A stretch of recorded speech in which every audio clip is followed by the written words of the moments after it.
Hello students. तो हम लोग फ्लैशबैक सीरीज में पढ़ रहे थे इंडियन इकोनॉमी, और इंडियन इकोनॉमी में हम आज चैप्टर 2 पढ़ने वाले हैं। चैप्टर 1 हमने कंप्लीट कर लिया था। अगर आपने अभी प्रीवियस वीडियोस नहीं देखी हैं तो जाइए वो वीडियोस देखिए। आज हम चैप्टर नंबर 2 पढ़ने वाले हैं, जो कि है 5 ईयर प्लान्स इन इंडिया। आप जो भी बुक्स पढ़ रहे हैं, अगर आप संदीप गर्ग पढ़ रहे हैं तो आपके में चैप्टर का नियम दिया होगा, वो 1990 1950 से जो प्लान्स हैं वो एक में ही दिए होंगे। और अगर आप टीआर जैन पढ़ रहे हैं तो उसमें अलग चैप्टर्स दिए होंगे। तो हम चैप्टर 2 आज शुरू करने वाले हैं, 5 ईयर प्लान्स इन इंडिया। तो चलिए ज्यादा टाइम वेस्ट नहीं करते हैं और चैप्टर स्टार्ट करते हैं। आ जाइए। 5 ईयर प्लान्स। 5 ईयर प्लान्स पढ़ने के लिए हमें सबसे पहले पढ़ना पड़ेगा इकोनॉमिक प्लानिंग। इकोनॉमिक प्लानिंग क्या होती है?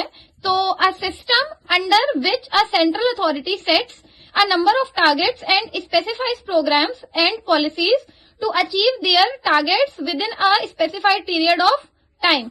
इकोनॉमिक प्लानिंग का मतलब है एक ऐसा सिस्टम जिसमें एक सेंट्रल अथॉरिटी बनाई जाती है जो बहुत सारे टारगेट फिक्स करती है, बहुत सारे प्रोग्राम और पॉलिसीज बनाती है उस टारगेट के रिगार्डिंग, जिससे वो टारगेट एक पर्टिकुलर पीरियड ऑफ टाइम में अचीव हो सके।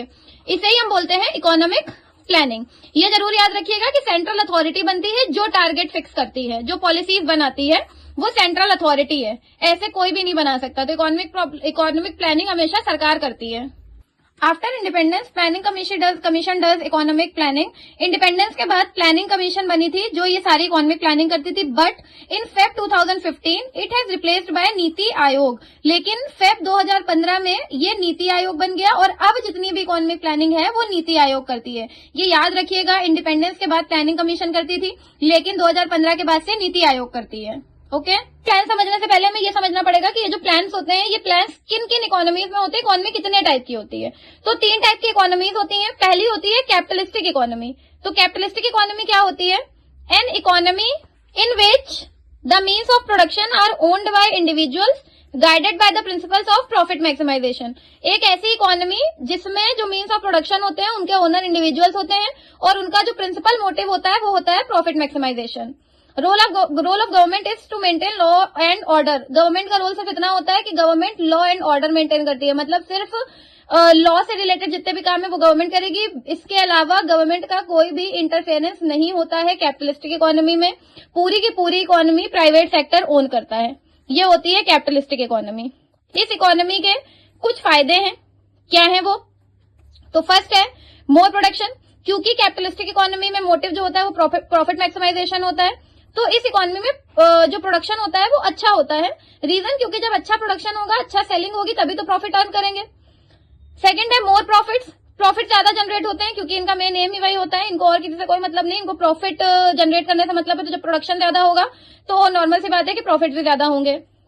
GDP is accumulated. GDP calculate, जो कैपिटलिस्टिक इकोनॉमी में सबसे ज्यादा जीडीपी ग्रोथ देखने को मिलती है, क्योंकि वहां पे इंडिविजुअल्स अपने इंटरेस्ट के हिसाब से काम करते हैं, गवर्नमेंट का ज्यादा इंटरफेरेंस होता नहीं है, तो जीडीपी अच्छी खासी बन जाती है। लास्ट है क्वालिटी, लेटेस्ट टेक्नोलॉजी। गुड्स की क्वालिटी आपको बढ़िया मिलती है और लेटेस्ट टेक्नोलॉजी यूज करी जाती है, मॉडर्न टेक्निक्स, जिनसे ज्यादा से ज्यादा प्रॉफिट अर्न किया जा सके। क्योंकि मॉडर्न टेक्नोलॉजी यूज करी जाती है इसलिए क्वालिटी गुड्स की अच्छी मिलती है और कैपिटलिस्टिक इकोनॉमी में कॉस्ट भी कम आती है। ओके, अब हम लोग आते हैं इसके डीमेरिट्स पे।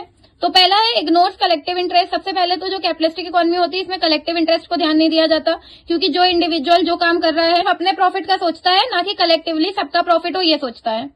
सेकंड है only needs of rich are satisfied. सिर्फ और सिर्फ जो रिचर सेक्शन होता है उनकी नीड सेटिस्फाइड होती है। रीजन, क्योंकि प्रॉफिट अर्न करना होता है तो वही आइटम्स, वही कमोडिटीज बनाई जाती हैं जिनसे जो ज्यादा बिक सके। Growth without social justice. Growth तो होती है बट इक्वालिटी कुछ नहीं होती है, सोशल जस्टिस कुछ नहीं होता है। रीजन, क्योंकि सिर्फ रिचर सेक्शन पे ध्यान दिया जाता है तो सोशल जस्टिस नहीं होता है। तो ये इसके डीमेरिट हो गए। ये आपकी पूरी कैपिटलिस्टिक इकोनॉमी है। बात है सोशलिस्टिक इकोनॉमी में, ये सेकंड इकोनॉमी है। ये क्या होती है? An economy in which the means of production are owned by government and decisions are taken by central authority of government. ये वो इकोनॉमी है जिसमें सारे के सारे प्रोडक्शन के जो मीन्स ऑफ प्रोडक्शन होते हैं उसके ओनर सरकार होती है और सारे डिसीजंस भी सेंट्रल अथॉरिटी लेती है जो गवर्नमेंट बनाती है। Aim is to maximise social welfare, और इसका एम होता है सोशल वेलफेयर ज्यादा से ज्यादा करना। तो ये सोशलिस्टिक इकोनॉमी है। इसके फायदे क्या है? इक्वालिटी, लोगों में इक्वालिटी रहती है क्योंकि इनको सोशल वेलफेयर करना है, तो ये जितना अमीर के लिए करेंगे उतना ही गरीब के लिए करेंगे। ग्रोथ विद सोशल जस्टिस, उसका जस्ट अपोजिट है। यहाँ पे ग्रोथ होती है बट सोशल जस्टिस के साथ। डीमेरिट्स क्या है? नो प्रॉफिट, इसमें प्रॉफिट देखने को नहीं मिलता क्योंकि सोशल जस्टिस देखते हैं, ये इनका एम ही होता है सोशल वेलफेयर करना। और डेट ट्रैप, क्योंकि सोशल वेलफेयर के चक्कर में गवर्नमेंट लोन लेती जाती है और उस लोन के चक्कर में जो सरकार है वो डेट ट्रैप में फंसती जाती है। ठीक है, ये आपकी पूरी है सोशलिस्टिक इकोनॉमी। लास्ट हम लोग आते हैं मिक्स्ड इकोनॉमी में, थर्ड इकोनॉमी, और यही इकोनॉमी हमारे कंट्री में अडॉप्टेड है, यानी इंडिया में मिक्स्ड इकोनॉमी है। Means of production are owned by society, जो मीन्स ऑफ प्रोडक्शन होते हैं उनकी ओनर सोसाइटी होती है। Both sectors play equal role in process of growth and development, दोनों ही सेक्टर यानी प्राइवेट और पब्लिक दोनों ही सेक्टर इक्वल रोल प्ले करते हैं ग्रोथ और डेवलपमेंट में कंट्री के। इसके मेरिट और डिमेरिट मैंने इसलिए नहीं लिखे क्योंकि ये दोनों सेक्टर्स की मिक्स है, तो दोनों के ही मेरिट और डिमेरिट मिक्स्ड इकोनॉमी में आते हैं। इसका सबसे बड़ा डिमेरिट होता है करप्शन, सबसे ज्यादा जो देखने को मिलता है मिक्स्ड इकोनॉमी में करप्शन बहुत होता है। ओके, तो स्टूडेंट्स ये था आज का video, chapter number 2 5 year plans. I hope आपको वीडियो समझ आया होगा। जो भी डाउट्स हैं वो कमेंट सेक्शन में बताइए, अपनी अपनी बुक से इन डिटेल अच्छे से रीड करिए और वीडियो को लाइक करिए, दोस्तों के साथ शेयर करिए और चैनल को सब्सक्राइब करिए। Thank you so much.